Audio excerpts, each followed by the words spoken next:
Here's the recipe for my no-wait 35-minute pizza crust my husband loves. So first I have 1 cup of water heated. I heated it for a minute in my microwave. It's about 115 degrees. And then I'm going to take a teaspoon of sugar right here. And I'm going to stir that in. And then I'm going to take either 2 packages of active dry yeast or about 2 tablespoons. I'm going to pour that in. The water, maybe a little bit more in there. It doesn't have to be the Fletchman's yeast like this, but it just has to be the active dry yeast. And so I'm just going to mix that in. And then I'm going to let this sit for 10 minutes. So I'm just going to mix it up here, and then I'm going to wait 10 minutes until it's like creamy looking. Okay, so while that is getting creamy, I'm going to take 2.5 cups of regular like white flour, all-purpose flour, and then I'm going to put 1 tablespoon of extra virgin olive oil. I'm just going to eyeball it here.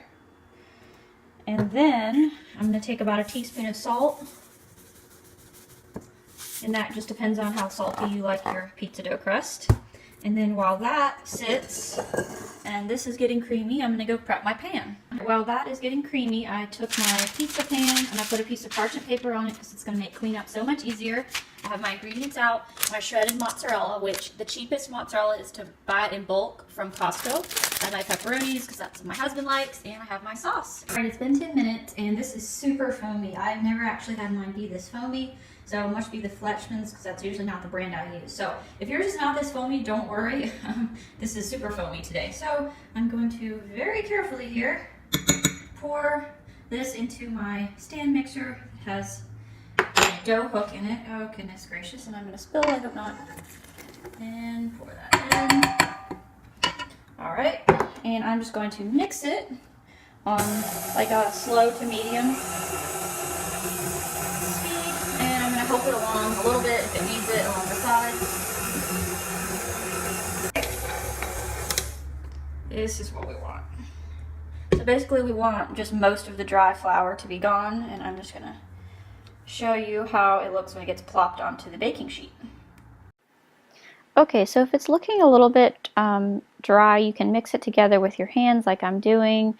It's okay if there's a little bit of dry flour in the bottom, but you just kind of want it to be a ball that is, able to be held together, such as I'm about to plop onto the baking sheet, and just work it a little bit if needed, but don't overwork it because then that will make it tough.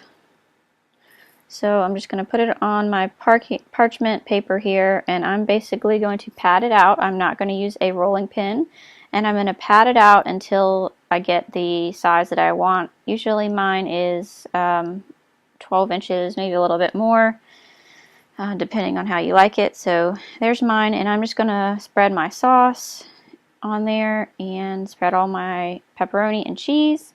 And then my oven is at 350. Now, if you've not preheated your oven yet, that's okay. Just leave the pizza on top of the stove while it's preheating, and that warmth will let it rise a little bit more. But you can skip that step. That's totally fine. Or you can just put it straight in the oven if you're already preheated, and cook it for about 20 minutes.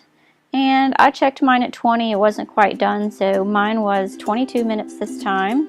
And there it is. It's ready to go. Thanks for coming by the Hustling Homemaker, where I make videos about homemaking, urban homesteading, and frugal living. Bye-bye!